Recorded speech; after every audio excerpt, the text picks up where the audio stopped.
He bought a rusted cargo pod and discovered a gorgeous alien girl locked inside.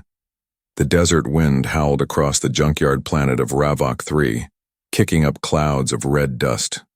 The sun above was harsh, and the metal scraps lying everywhere shimmered in the heat.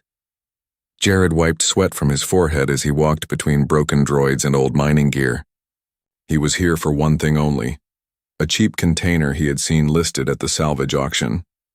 It stood there, away from the rest, covered in rust and dents. The metal was dull, and the paint had faded long ago. Its serial number was barely visible. Everyone had ignored it. But Jared had a feeling. Something about this container seemed off. The auctioneer looked at him like he was crazy. "You sure, human? That thing's older than this planet." Jared shrugged.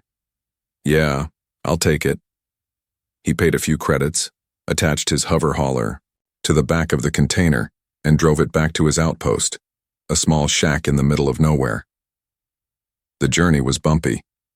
Every time the container hit a dip in the ground, it made a loud thud. Jared thought it was just loose metal, but once he parked and stepped down from the hauler, he heard it again. Thump.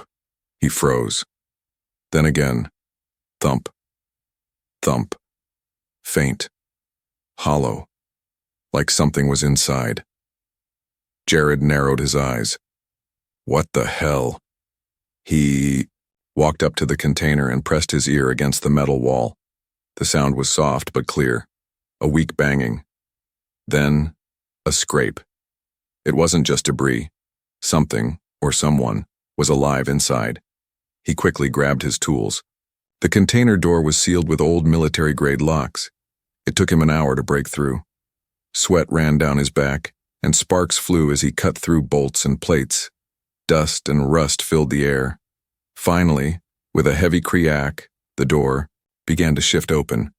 A wave of cold air escaped, unnatural for a desert planet. Inside was darkness. Jared grabbed a small lantern and stepped inside slowly. The light cut through the shadows. His heart skipped. There, in the far corner, a girl was chained to the wall. She was not human. She was young, maybe his age, and beautiful in a strange, otherworldly way. Her skin had a soft lavender glow. Her long white-silver hair was messy but still shined. Her clothes were torn and dirty, but they looked like something royal. Metallic fabrics, soft flowing cloth, and alien symbols stitched into them. She was unconscious, arms above her head, held by metal cuffs. Her feet were bare and her body showed signs of exhaustion. Cuts, bruises, marks left by restraints. Jared stepped closer, stunned. What in the galaxy? He scanned the walls. Inside, the container had been turned into a cell. There were shock wires, heat dampeners, even a force field generator now broken. He turned back to her. Was she dangerous? A criminal? But she looked so fragile, so still. Suddenly, her fingers moved. Jared stepped back. Her eyes blinked open, bright glowing, blue. She looked around wildly, panicking, then locked eyes with him. She tried to speak but only managed a weak gasp. Then she fainted again. Jared stood frozen for a long moment. What had he just bought? Not scrap. Not junk. A living alien girl trapped inside a forgotten container. Left to die. And now, she was his responsibility. He pulled out his comm tablet and began scanning her for vitals. Her body temperature was low, heartbeat slow, but she was alive. Hang on, Jared whispered, bending down to gently remove the shackles. I don't know who you are, but I won't leave you like this. As he lifted her into his arms, her skin glowed faintly in the dark. Warm, strange, almost peaceful. The container door slammed shut behind him with a loud clang, and the desert wind howled again. But Jared didn't notice. He had just stepped into a mystery far bigger than he realized.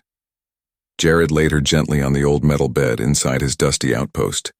The room was quiet, except for the soft hum of the fan overhead. The alien girl was still unconscious. Her silver-white hair spread across the pillow like silk, and her glowing lavender skin made her look more like a dream than something real. He had wrapped her in a clean blanket and connected a hydration tube to her arm. His med scanner kept blinking yellow.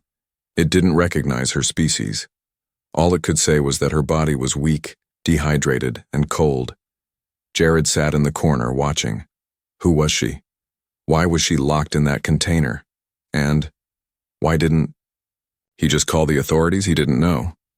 Maybe it was her face. Even in sleep, she looked scared, like she'd been running from something for a long time, or worse, waiting to be forgotten.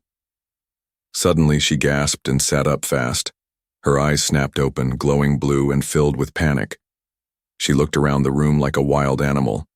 Her hands gripped the blanket tightly. "Hey, it's okay," Jared said, raising both his hands slowly.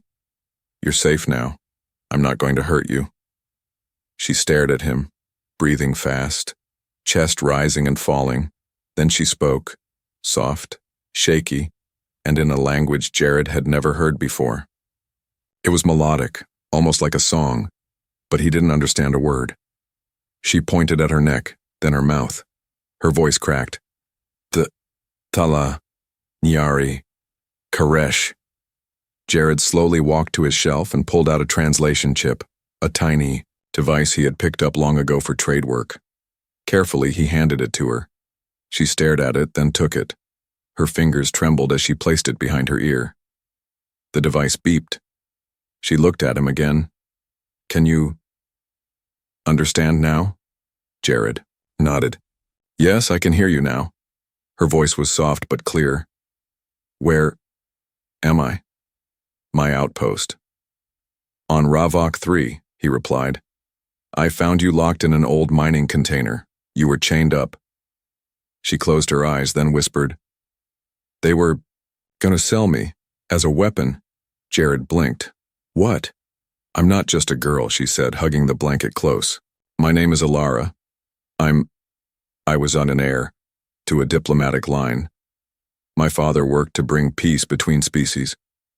But not everyone wanted peace." She looked away, eyes full of pain. "Pirates attacked our cruiser.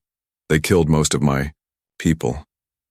I was taken, sold, traded, then locked in that container like cargo. I was waiting to be delivered to someone powerful, someone cruel." Jared swallowed hard. "You're lucky I found you." "No," she whispered. "You're lucky." He tilted his head. "Why?" She looked up at him. Her eyes glowed brighter, and for a moment her skin shimmered like stars. "I'm not just a diplomat's daughter. My kind, we were once feared. We can do things, change things, with energy, emotions, touch. That's why they call us dangerous." She held out her hand. "Do you want to see?" Jared hesitated, then took her hand. A wave of warmth passed through him, like sunlight inside his bones. He gasped as images flashed in his mind. A glowing city in space. A family. A girl being dragged into chains. Fear, pain, loneliness. Then, hope. He pulled his hand back, heart racing. "What was that?" "My memory. Just a part of it," she said, breathing hard. "When I touch someone, I can share pieces of myself." Jared stared. She wasn't just strange, she was something else entirely. A soft ping came from his tablet. He looked. A new bounty had been posted in the region. High-value fugitive missing. Species unknown. Reward 50,000 credits. Extremely dangerous. Last seen in Sector R3. Jared's blood ran cold. That was his location. And that description, it was her. He slowly turned the screen toward her. Ilara's face changed. Her lips trembled. "They're already looking for me," she said. "Why does it say dangerous?" "Because they fear what I can become, not what I am," she replied. "You've seen me. Am I a monster to you?" Jared shook his head. "No, but this bounty. People will come. They'll track you. Then I need to run again," she whispered, standing up, weak on her feet. Or you can turn me in." Jared looked at her, really looked. She didn't look like a killer. She looked like someone who had been hurt, used, betrayed, and she was asking him to choose gold or honor. He stood slowly and said, "I'm not selling anyone." Alara blinked, then smiled, a small, tired smile full of emotion.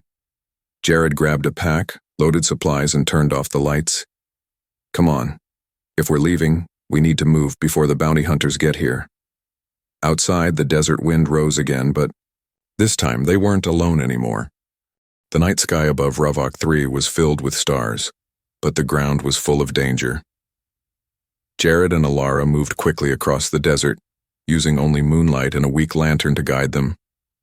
Jared's old hover truck hummed softly as it bounced over the uneven ground. Alara sat beside him, wrapped in a blanket, her glowing skin hidden under a dusty jacket.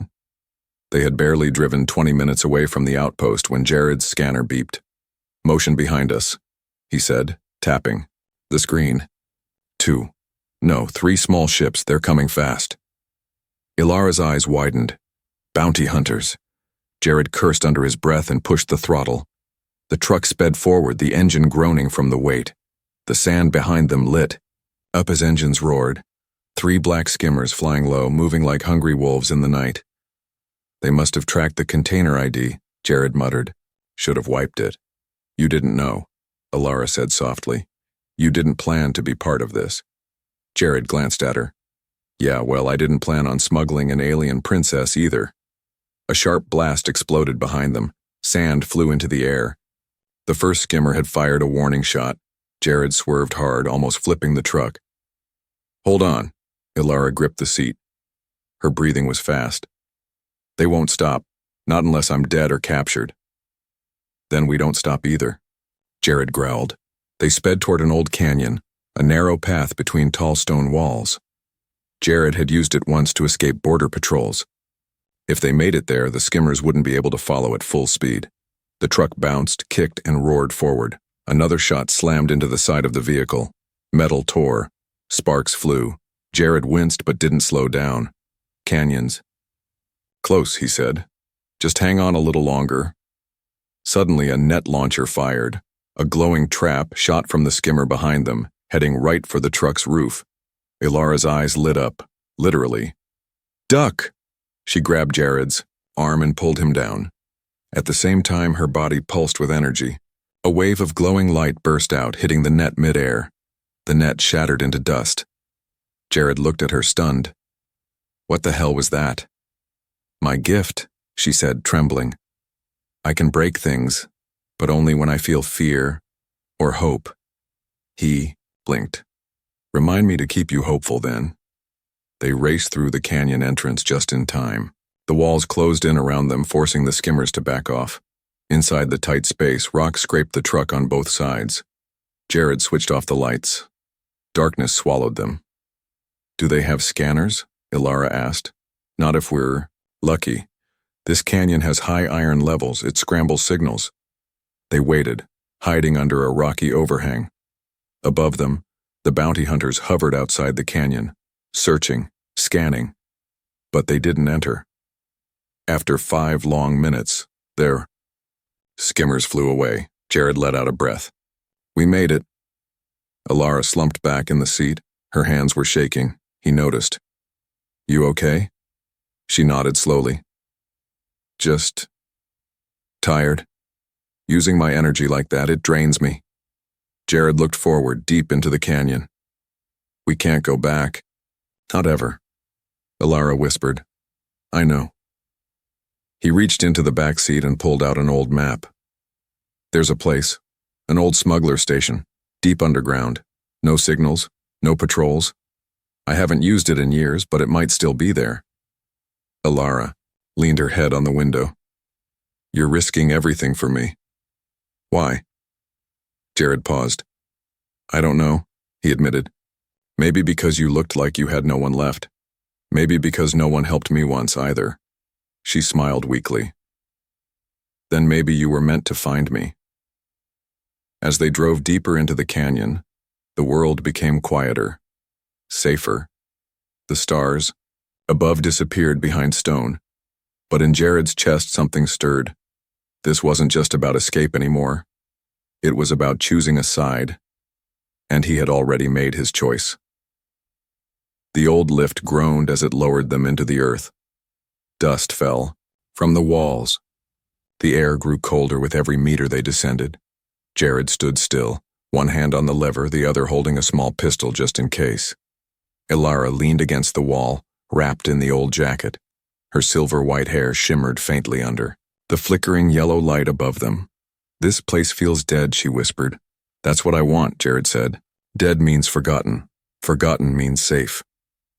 The lift stopped with a clang. Ahead was a sealed metal door with a faded mark, a red hawk, symbol of the smugglers who once ruled this desert. Jared pressed his palm against the door's sensor. For a second, nothing happened. Then, beep, click, hiss.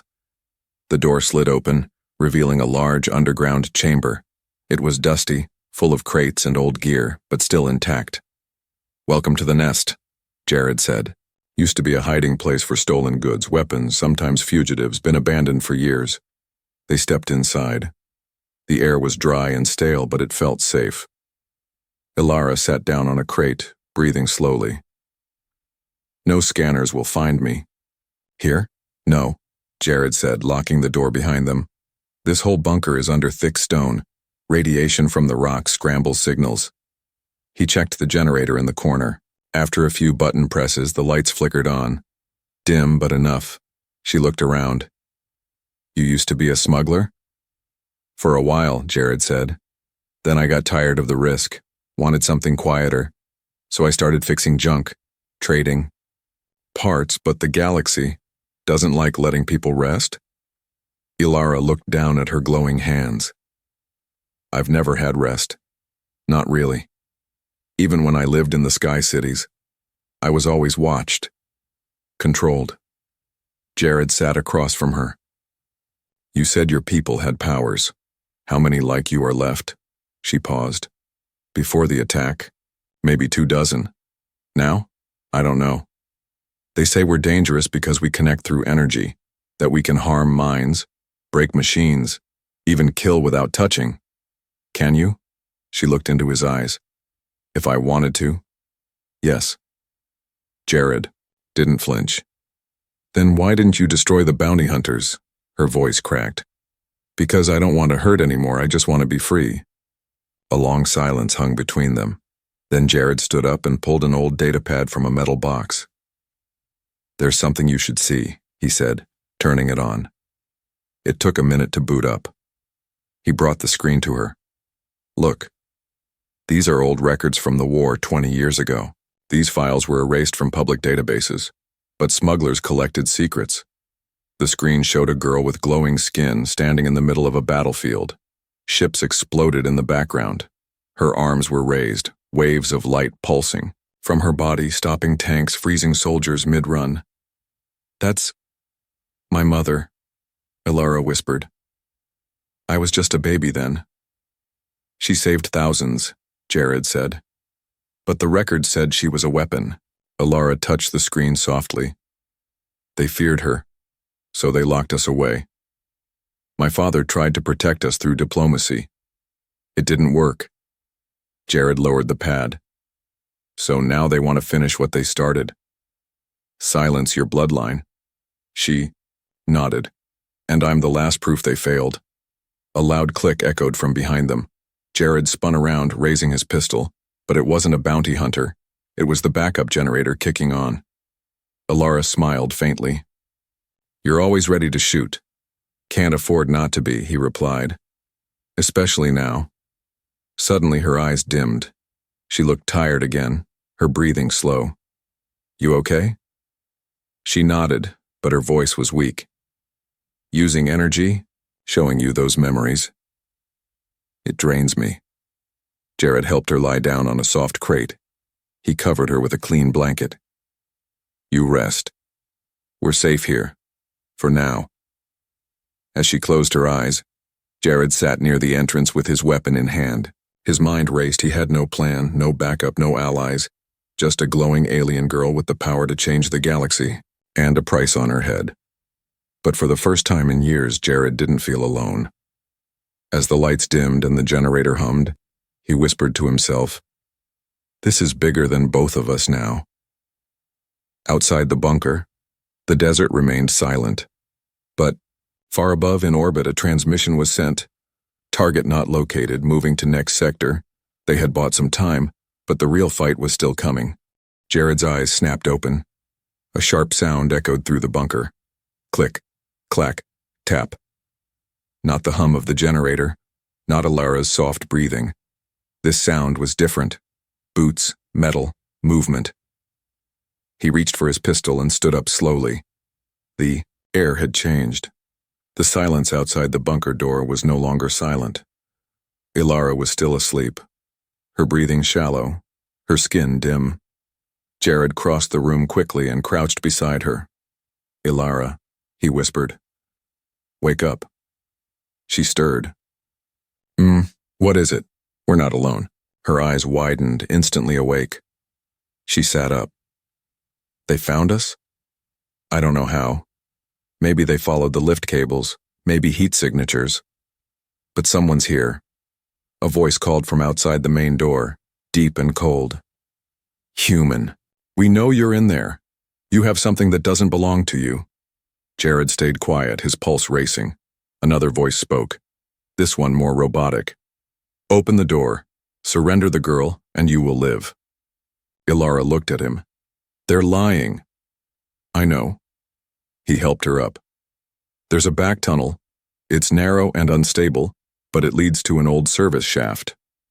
"They'll track us again," she said. "Not if I slow them down." She grabbed his hand. "You'll die." He gave a half smile. "I won't make it easy for them." She stared at him, eyes glowing softly. Then she nodded. Together they rushed toward the hidden hatch behind a stack of crates. Jared opened the metal plate and pointed inside. "Go. Fast as you can." "What about you?" "I'll follow, I promise."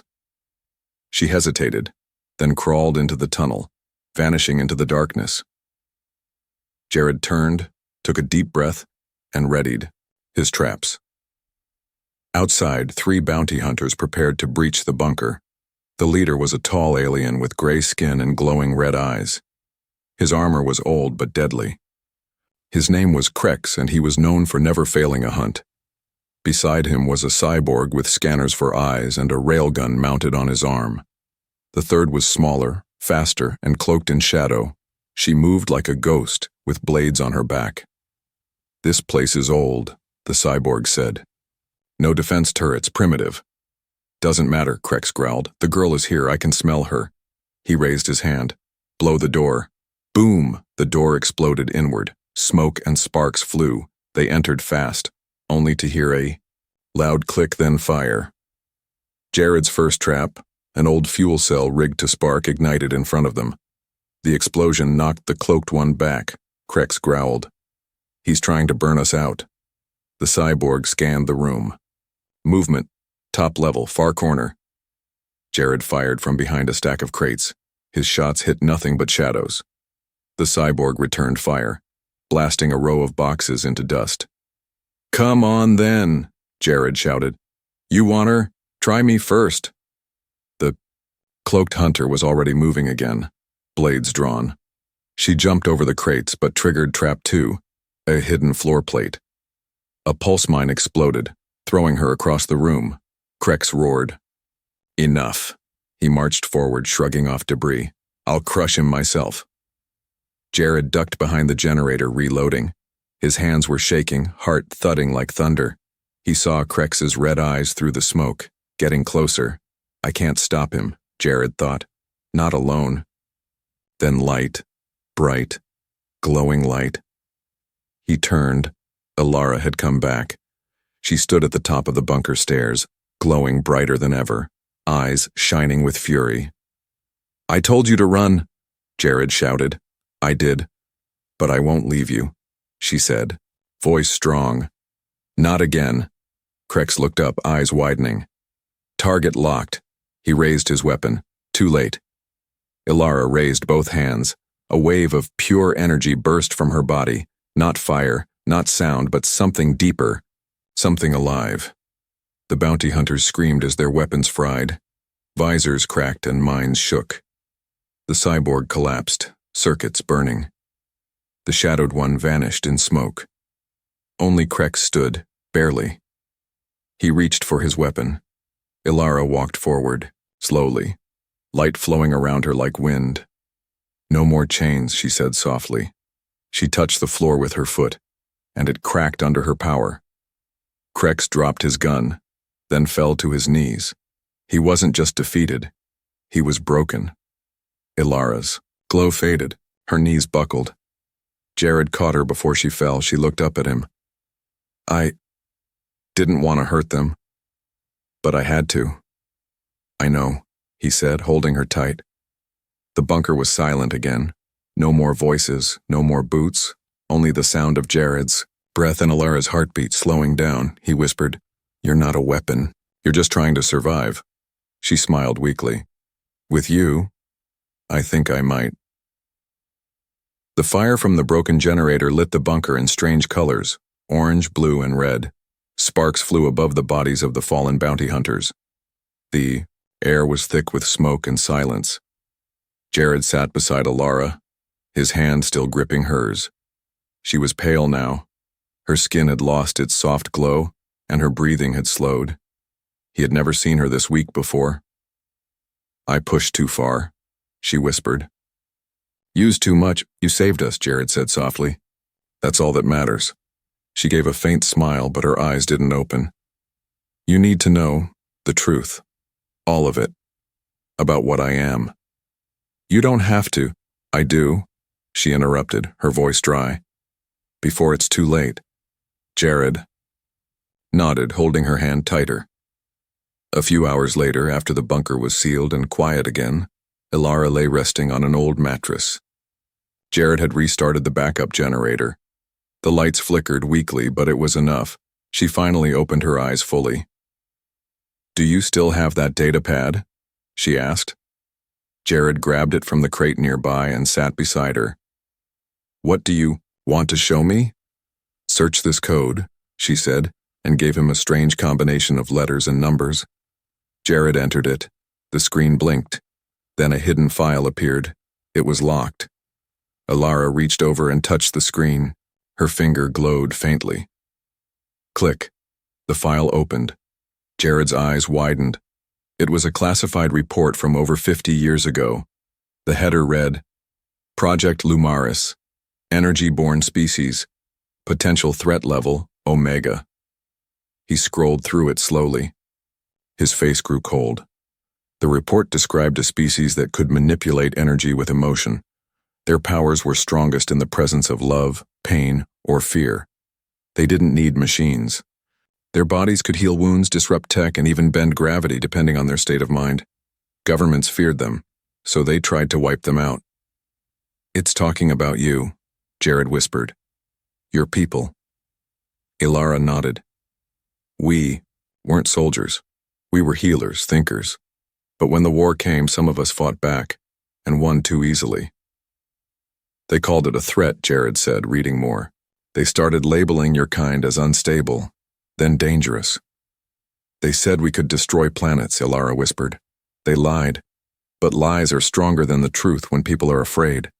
She looked away. "My mother was one of the last leaders. She believed in peace. My father believed in alliances. Together they tried to stop the purge. They failed," Jared said quietly. "Yes. My mother died when I was a child. My father went into hiding with me. For years we stayed on the move, changing names, planets, systems. But eventually, they caught us. Took him. Took me." Tears formed in her glowing eyes. "They were going to sell me to someone who collects rare species, someone rich and cruel. But the pirates turned greedy and sold me again. Until I ended up, forgotten, in that container." Jared didn't speak for a moment.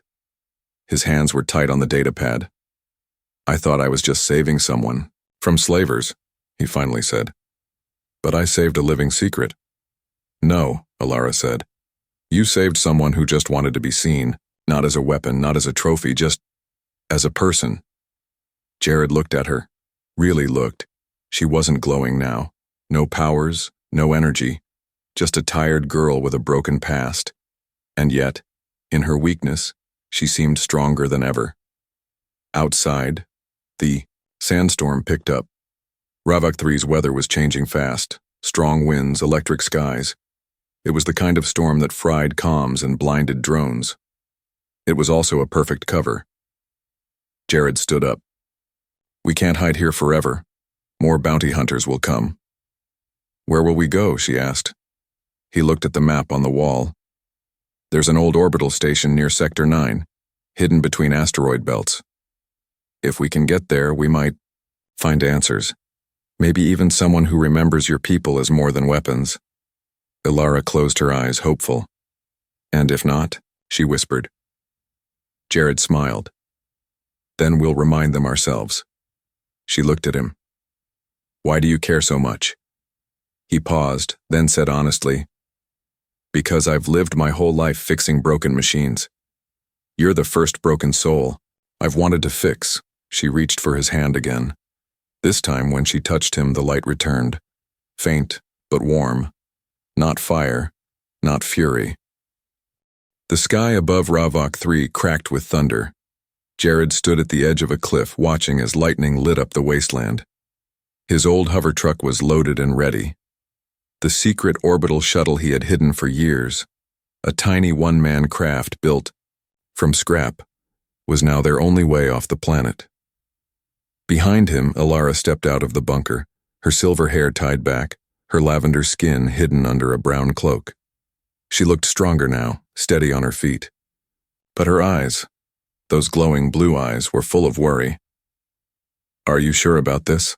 She asked. Jared nodded slowly. If we stay, they'll find us again. But if we reach that orbital station, we might find someone who still believes the truth. Or more enemies. Maybe, but at least we'll be flying toward something. They walked toward the shuttle together, but before they could board, a sound cut through the storm. Engines. Low. Heavy. Getting closer. Jared's heart sank. They're here. From the horizon, a massive black ship rose from behind a ridge. Its metal body glowed with red lights and its cannons locked onto them. A voice echoed from above through a loudspeaker. Human, this is your final warning. Turn over the girl. You will be rewarded beyond your dreams. Refuse, and you die with her. Jared looked at Ilara. She was calm, quiet, but her hands were glowing faintly. I won't let them take you, Jared said, stepping in front of her. You don't have to, she said softly. She took a step forward. Toward the edge, her voice was clear, carried by the wind. I am not yours to collect. I am not a weapon to cage.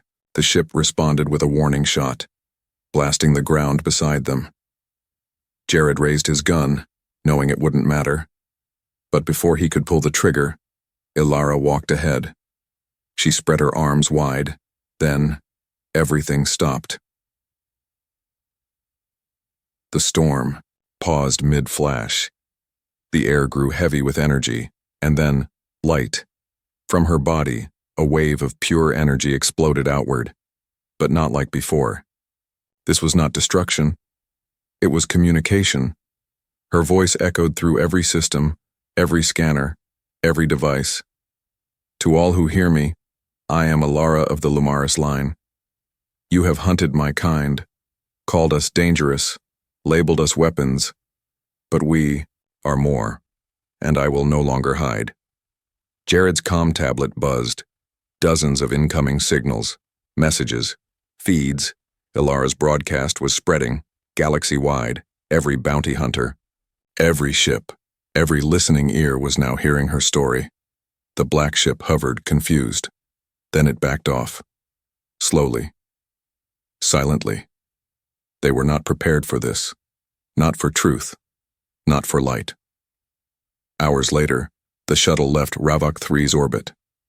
Jared sat, in the pilot's seat, Ilara beside him. She stared out at the stars, silent for a long time. "What happens now?" he asked. She didn't answer right away. Then she said, "Now, they have to see me. The real me. Think they'll come after us again? Maybe, but not like before. Not in the shadows. This time, it'll be in front of the whole galaxy." Jared leaned back, smiling. "You changed the game." "No," she said. "We did." He looked at her. "You had the power. I just had a broken truck and a stubborn heart. And I needed both to survive." They flew in silence for a while. Then Jared asked, "If they offer you peace in exchange for disappearing again, what will you do?" She turned to him. "I'll say no, even if it's dangerous." She smiled. "I'd rather live one real life than 1,000 fake ones in chains." Jared stared at her with respect. "You're not what I expected to find in a mining container." She chuckled, voice soft. "And you're not what I expected from a human." He reached over, took her hand. It glowed softly between them, warm and peaceful. No more running, no more hiding, just two souls flying into the stars. Far across the galaxy, on a golden throne in a cold palace, a figure watched the transmission. In silence, a man with black eyes, sharp armor, and a scar across his cheek. He turned to his assistant. "So, she's alive." The assistant nodded. "And not alone." The man smiled darkly, then let the galaxy watch. "This time, we'll crush them in front of everyone." He stood up. The hunt wasn't over. It had just gone public.